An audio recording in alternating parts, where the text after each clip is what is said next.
I am Karen Stanberry, an elected trustee for the Board for Certification of Genealogists. I chair their DNA committee. I chaired the committee originally tasked with drafting the DNA-related standards, and I was involved in the ad hoc committee charged with the revision of the standards after the public comment period. Nonetheless, my opinions are my own and do not represent the position of the Board for Certification of Genealogists. The BCG application guide and rubrics, which can be found on our website, and genealogy standards constitute the authority in all matters related to credentialing. All living people identified in this lecture provided informed consent to use their details in educational presentations.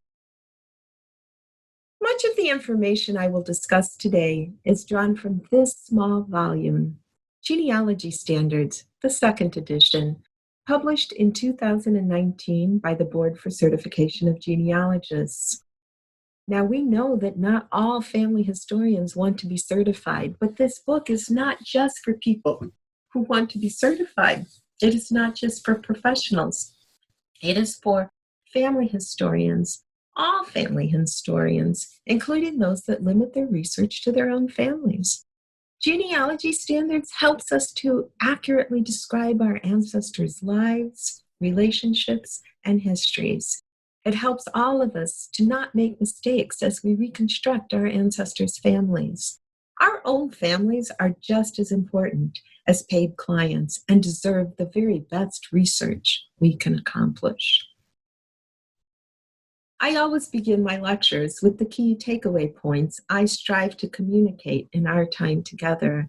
And for this lecture, the overarching key takeaway idea is that the book, Genealogy Standards, which I showed you in the previous slide, is not just for professionals. It provides guidance for everyone, professionals and amateurs alike, to achieve accurate results and reduce the likelihood of mistakes in DNA analysis for genealogy.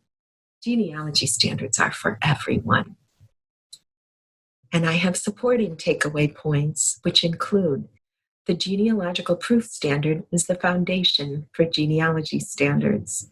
Application of the genealogical proof standard to an established conclusion is your best chance to achieve accurate results. And there is no rule book in genealogy. Furthermore, sound genealogy methodology seeks to rule out competing hypotheses until there is just one answer to a research question. And be aware of confirmation bias in your research. Be very aware. Throughout this lecture, you will encounter two characters. The first is the little genealogy gremlin. He plays tricks on you. He encourages you to take shortcuts. His life's mission is to cause you to reach inaccurate conclusions. He loves to aid you in creating your own brick walls. The second character is the golden nugget guy. He will magically appear with guidance that is golden, guidance that will help you defeat the genealogy gremlin. Let's go back to the basics. When we have a genealogical problem, we seek out sources to provide information to answer a specific research question. We turn to the Ancestry.com and Family Search catalogs for possible records to consult. Now, we can turn to a new source of information, DNA. I want you to think of DNA test results as a repository of records of sorts.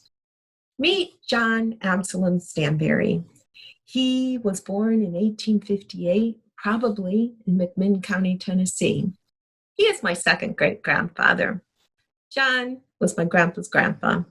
That's a much younger me there with my own grandpa, Ernest Stanberry. John Absalom was his grandpa. My biggest, tallest, thickest, most insurmountable genealogical brick wall is on this line. I know John's father, Samuel. I know his grandfather, Solomon.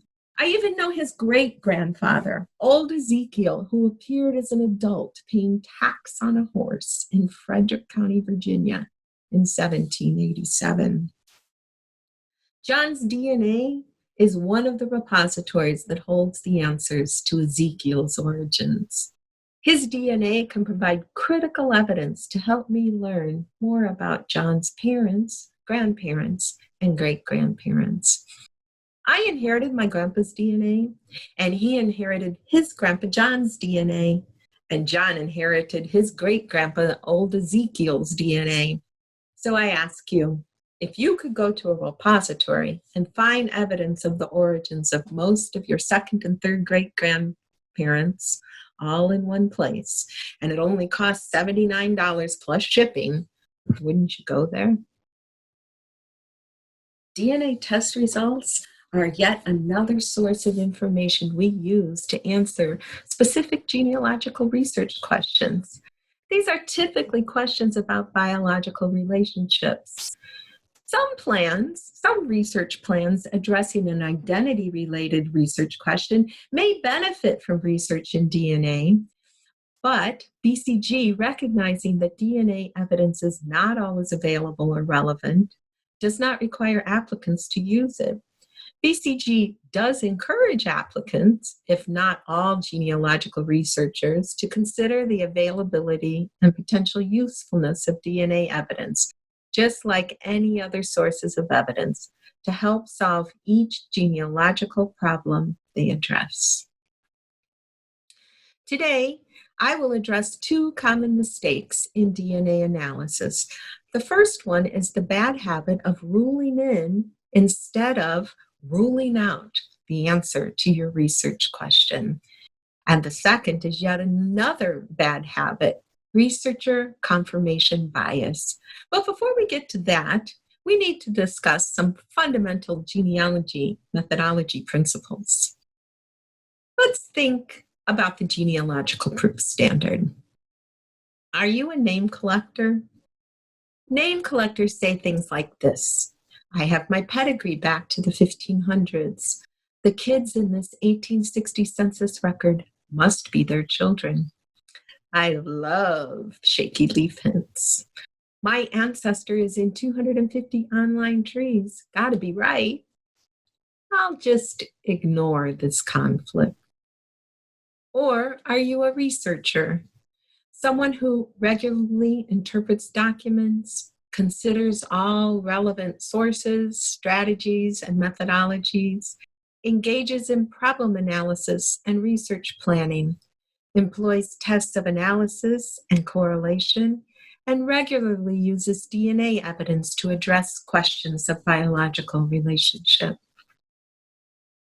Researchers prioritize and seek accuracy in genealogical conclusions. Researchers routinely use the genealogical proof standard to successfully bust through their brick walls. Proponents of the genealogical proof standard sing its merits. We plan our research to meet the genealogical proof standard. There are 5 related components of the genealogical proof standard. The first is reasonably exhaustive research. The second is accurate source citations. The third is tests of analysis and correlation. The fourth is conflict resolution. And the fifth is a written conclusion detailing the evidence and reasoning supporting a genealogical conclusion. Note, there you see the little golden nugget guy. He's right there in the lower right-hand corner. He's there to remind you of key points in the lecture. For your convenience, I provided the details of this key point and other golden nugget key points for you in your handout. A common misunderstanding in the genealogical community is that the genealogical proof standard is a process. It is not a process. It is a measurement we employ to assess the credibility of a proven genealogical conclusion. This can only take place once the research is completed. However, part of the reason that we have this confusion in the community is because we do plan our research with the objective of meeting the genealogical proof standard once a conclusion is established. Dr. Thomas W. Jones, in the essential work, Mastering Genealogical Proof, further expounds on the 5 elements of the genealogical proof standard using in-depth descriptions of the methodology and reasoning required to meet the GPS. He discusses the use of DNA test results within the context of the GPS. I highly recommend this book. Instead of asking, what's the answer? We should be asking, what's the evidence? In Mastering Genealogical Proof, Tom says, quote, genealogists interpret evidence items from the past that have survived to the present. This evidence, much of it fragmentary and some of it erroneous, comes from sources that were imperfect the day they were created, unquote. I say, thank goodness we now have DNA sources to help us decrease the chance that our conclusions will be erroneous. We all learned the scientific method in elementary school. We observe our environment to discover patterns. We generate a theory, which we use to make a prediction, a hypothesis. We develop tests to assess the accuracy of our hypothesis. The tests produce evidence, which can be positive or negative. They can support the hypothesis or contradict the hypothesis. If the evidence is negative, we go back to the drawing board and create a new theory. The genealogy research and reasoning cycle closely echoes that same scientific method. We observe the data in our genealogy. We craft a research question. We gather evidence from information found in sources. The evidence provides direct and indirect answers to the research question. We develop a hypothesis. We test the hypothesis by evaluating the evidence with tests of analysis and correlation. We resolve any evidentiary conflicts, and then we establish a conclusion. In genealogy, if the evidence points to just one answer, we consider the conclusion proved. Of course, we recognize the conclusion can be overturned if new evidence is discovered to challenge that conclusion. DNA test results are included in the gathering evidence phase. The DNA test results are information we use it comparatively to answer the research question. If I were stranded on a desert island and planned to spend my time doing genealogy, these are the 2 books I would take with me. Let's think about genealogy standards. The genealogical proof standard provides the foundation for most of the standards detailed in Genealogy Standards 2nd edition. The 5 elements of reasonably exhaustive research, accurate source citations, evidence analysis and correlation, conflict resolution, and the written conclusion, those are all the bricks in that foundation of the genealogical proof standard that supports genealogy standards. Genealogy standards are just extensions of the genealogical proof standard. The 80 standards detailed in chapters 1 through 4 come in 2 flavors, process standards and product standards. Process standards provide best practice guidance about things like crafting research questions, planning for reasonably exhaustive research, using DNA evidence, conducting evidence analysis, engaging in evidence correlation, resolving conflicts in the evidentiary items. And the product standards contain guidance such as in areas about elements of creating source citations, choosing the right writing option for what you're discussing, using clear writing, and the characteristics of a good research report. The 2nd edition houses the 7 new DNA-related standards in an entirely new subsection entitled Using DNA Evidence. It's contained within Chapter 3, Standards for Researching. There are 7 new standards that provide best practice to guide us in using DNA specifically for genealogy. The standards go into detail about planning for DNA tests and about analyzing DNA test results. Standard 53 provides guidance about reasonably exhaustive research as it applies to the extent of DNA testing. Standard 57 provides guidance about protecting the privacy of living test takers, something we all need to be aware of in today's age. Breaking news. No need to write down this URL. I provided the link in your handout material. In October of 2020, the trustees of the Board for Certification of Genealogists revised Standard 57, the one about respect for privacy rights, and the Genealogist Code of Ethics to allow for private sharing of DNA match details. The changes also eliminated the need for test takers to provide written consent for use of their DNA data, although they must be informed about the pros and cons of doing so. Though applicable to all genealogists, the changes responded to concerns about the use of genetic evidence in initial and renewal applications for credentialing. You can see the new wording at the BCG website at this URL. Remember, a genealogical conclusion that uses DNA does not need to meet only the 7 DNA standards. The conclusion must also meet all other relevant standards. DNA standards are not that hard.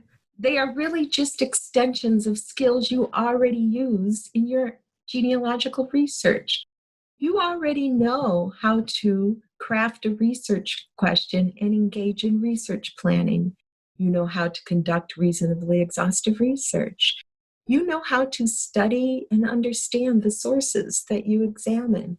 You use tests of evidence analysis, assessing the likely accuracy of each piece of evidence you examine. You engage in tests of correlation as you seek corroboration. You employ inferential reasoning as you create a body of interrelated evidence to answer your research questions. You know how to resolve any conflicting evidentiary items you might encounter in your research. You create written reports detailing your evidence and your reasoning. All you need is that top block on the tower so that you can accurately interpret DNA test results and add them to your body of evidence. I'm here to remind you of everything you already know. I'm here to liberate you from any worry you might have about genealogy standards and DNA. I am here to tell you, you got this. Successful use of genetic evidence to solve genealogical problems really only requires you take your genealogical mindset and apply it in the same way you do with documentary research. And what are the key components of your genealogical mindset? Logic and reasoning. So in my effort to drive away your angst, I want to begin with a review of what we already know about genealogy standards. Thomas Jones wrote in the introduction to the first edition of Genealogy Standards that the word standard means, quote, something established by authority, custom, or general consent as a model or example, criterion, unquote. Angst about BCG certification predates the incorporation of DNA standards. Can you find the answer to these types of questions in genealogy standards? Should I use a semicolon or a comma? Exactly how many sources do I need to meet the requirement for reasonably exhaustive research? Which evidence explained citation template should I use? Is my conclusion proven if I only use online sources? Am I required to use probate records? Let's look at just 2 of these questions. Should I use a semicolon or a comma? Which evidence explains citation template should I use? Do you think Standard 5 instructs you on punctuation? No. It identifies elements a citation should include. It suggests we use evidence explained and the Chicago Manual of Style as guides as we craft our source citations. And what is the first thing evidence explained says about citations? That citation is an art, not a science. That we should learn the principles and then feel free to improvise. It is our responsibility to adapt those principles to fit source materials that we examine. Further, Elizabeth Shown Mills even penned a blog post reminding us that the question, which citation template do I use, is not the right question to ask. The real question should be, what kind of source do I have? In this post, she kindly suggests the questioner engage in an attitude adjustment. Let's look at another common question. Exactly how many sources do I need to meet the requirement for reasonably exhaustive research? Genealogy Standards does not tell us how many sources we need. Rather, Genealogy Standards provides guidance to help the researcher judge when the research is sufficiently exhaustive. It provides parameters to consider. Have we gathered sufficient data to test and to support or reject hypotheses? Have we gathered all reliable information potentially relevant to the research question? Have we prioritized original records containing primary information? Genealogy Standards in no way gives you a magic number of sources or a magic formula. Genealogy Standards provides parameters of successful genealogical research. They are designed for the researcher to ask evaluative questions about their own research. It's all about judgment. The same framework applies to the DNA standards. Do you think you can find answers to these questions within the genealogy standards? How many test takers do I need? Are 3 generations enough for pedigree evaluation? Can I use anonymous matches?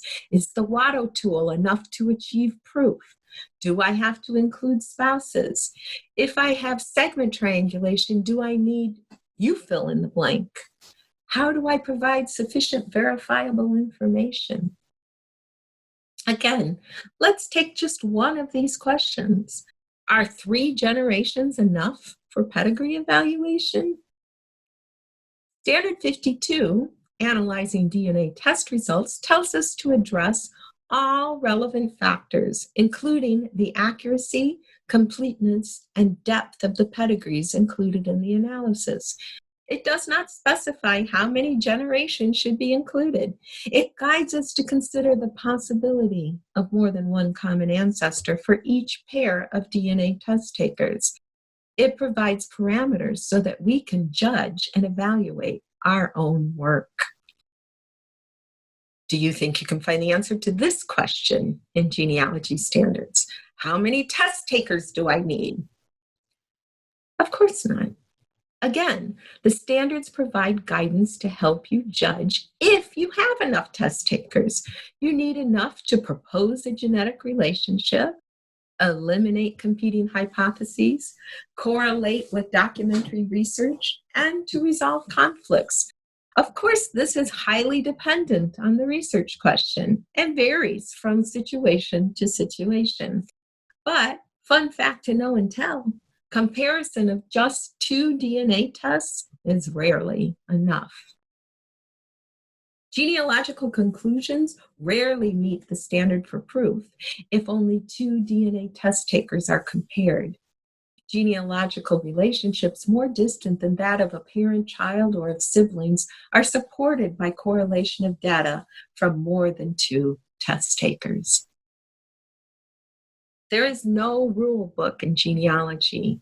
There are no magic formulas. Genealogy Standards provides guidance for best practice. Let's consider a few foundational genealogy principles and their application to incorporating DNA into a genealogical conclusion. Standard 50 reminds us that all relevant evidence items are compatible with just one single answer to the research question. This applies to research in both documentary and genetic sources. It is a tried and true tenet of genealogy. Once a genealogist resolves conflicting evidence, all remaining relevant evidence items are compatible with a single answer to the research question. Consider that standard when we think about ruling in the answer to a research question rather than ruling out competing answers to a research question.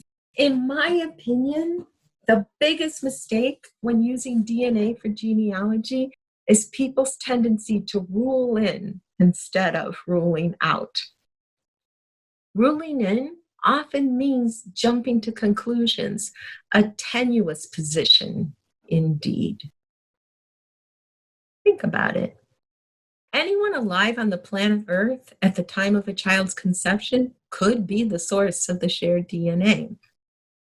As ridiculous as this sounds, the underlying logic will help you achieve accurate results.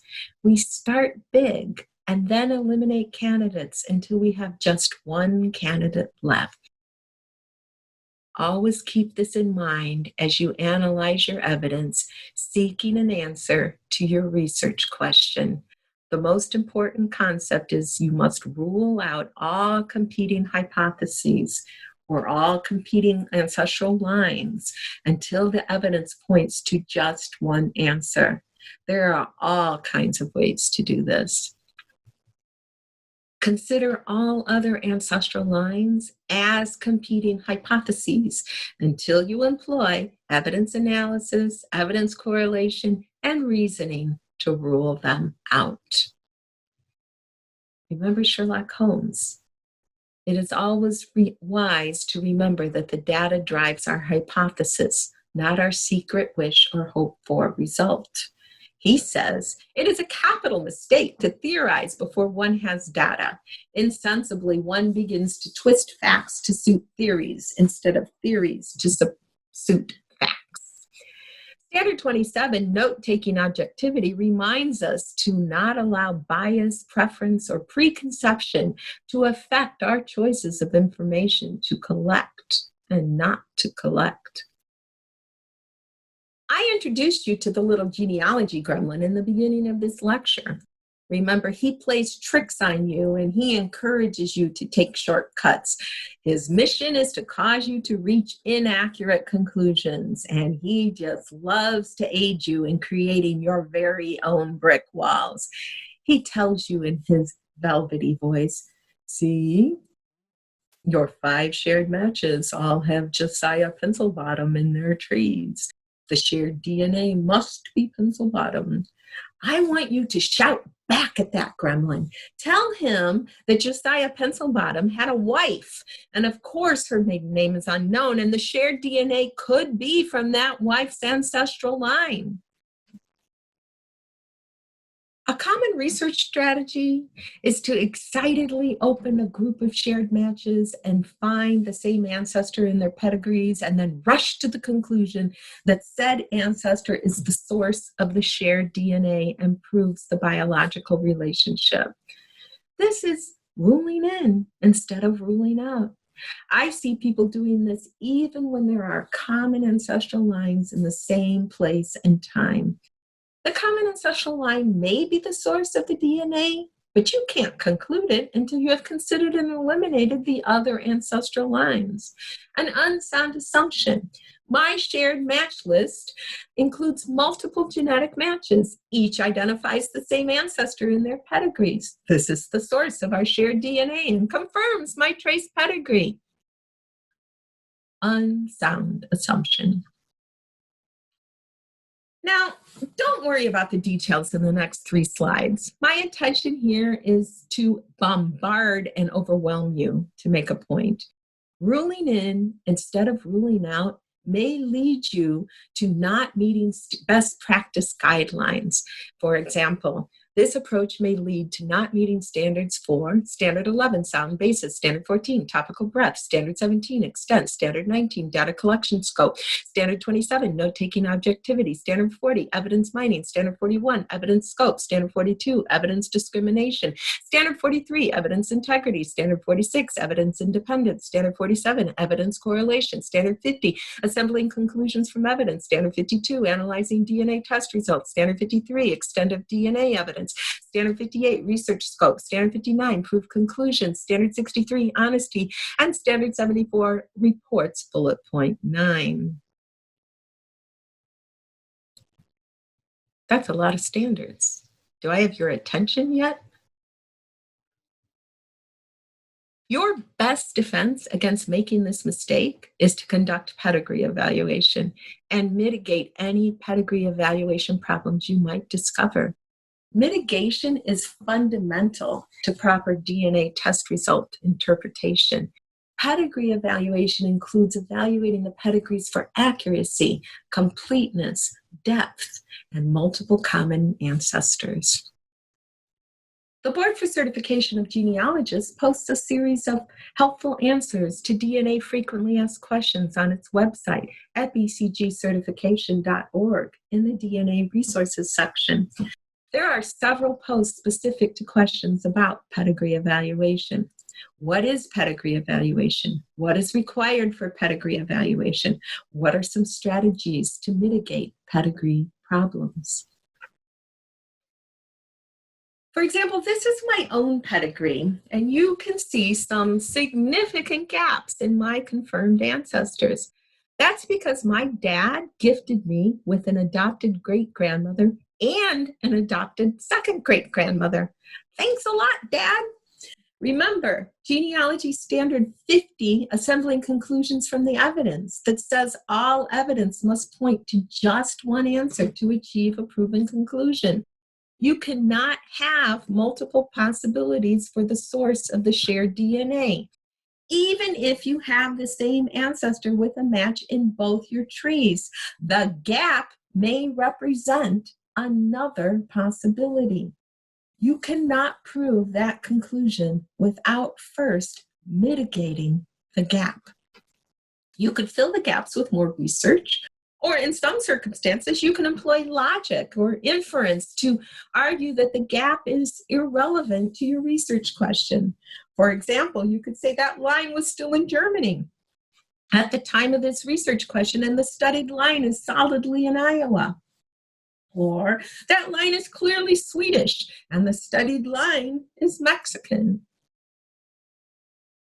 But you also have to conduct some form of pedigree evaluation for each of the DNA cousins you use in your analysis. Remember, they could have gaps, inaccurate trees, incomplete trees. Your chain is only as strong as the weakest link. The little genealogy gremlin plays tricks on you. He says, you and your match have the same ancestor in your trees, and the predicted relationship makes sense.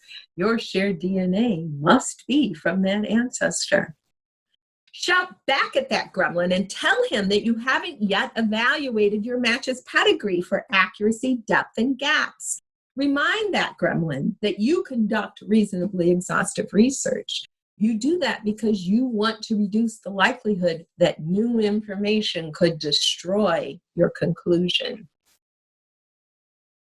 Most recommendations suggest to conduct pedigree evaluation back to at least the generation of the predicted most recent common ancestral couple. However, I recommend you go beyond that if you can. Even if we forget about the gaps in my pedigree, I can tell you that these ancestors right here and their descendants are related to each other in 5 different ways. That is because they were part of a cluster migration from York County, Pennsylvania, to the frontier of rural Illinois in the 1840s. The little genealogy gremlin will play tricks on you. He says, your family tree is accurate. You know your own people back to the generation of the most recent common ancestor. You're good. Shout back at that gremlin and tell him that going back just to the generation of the most recent common ancestral couple may not capture likely possibilities for multiple common ancestral couples. Tell him that your people lived in the same place for a long time and marriage pickings were slim. Tell him he can't fool you. You know, Odysseus had to plug his crow's ears with beeswax and tie himself to a mast to be able to resist the tempting sound of the sirens. When I get too excited about finding the same name in an undocumented online tree, I remember Odysseus, and I hope you will too. Take the time to rule out, to eliminate hypotheses instead of ruling in, jumping to conclusions. You will be glad you did. A related problem to ruling in instead of ruling out is researcher confirmation bias. Many common errors in DNA analysis result from researcher bias. There is a temptation to cherry pick matches because the said matches support a preconceived desired result. This is not sound scientific research. Sometimes this researcher bias is totally unintentional. I mean, we live in a quick click here for immediate answers age.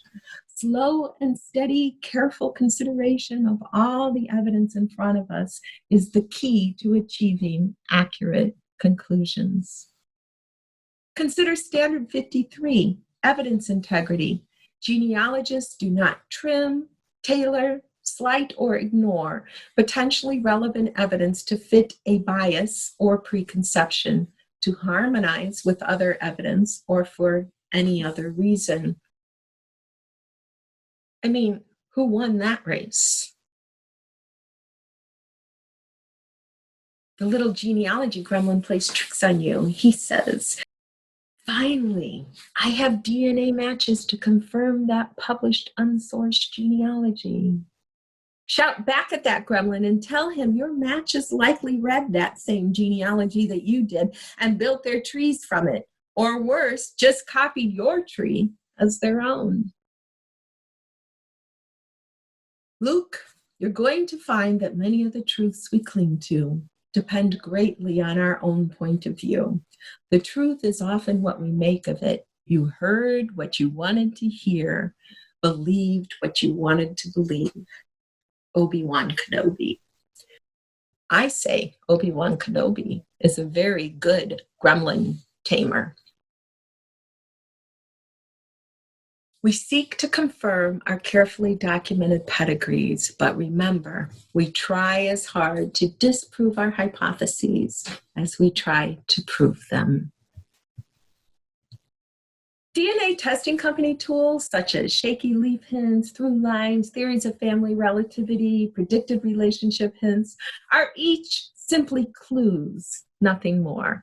Many researchers have discovered errors in these predictions. Remember, the basis of shaky leaf hints, through lines, and theories of family relativity are online trees. Many are undocumented and are based on simply copying someone else's erroneous tree. Online trees are an error-prone source. Be careful. The little genealogy gremlin will play tricks on you. You have an ancestry through line with 6 matches that identify the most recent common ancestral couple and depicts each match's line of descent. Go ahead, add those ancestors to your tree. Shout back at that gremlin and tell him that 5 of those 6 matches only share a single 9 centimorgan segment with you. Tell him those segments could easily be pseudosegments or the result of a pileup region. Tell him you use through lines as clues, nothing more. Remember old Ezekiel from my introductory slide? My grandpa's paternal great-grandpa, the guy who paid tax on a horse in 1787? Well, believe me, I have conducted reasonably exhaustive research on this guy. And as far as I can tell, there is not one single solitary shard of direct evidence that connects Ezekiel to his alleged parents, Nehemiah and Mary Minthorn. His alleged wife, Esther, is named Esther by one of their sons, and Esther Kremer in a marriage record, named Esther Neal by one of their sons, and Esther Kremer in a marriage record. Her probable birth year is all over the place, suggesting the possibility of two wives named Esther, and that must be ruled out.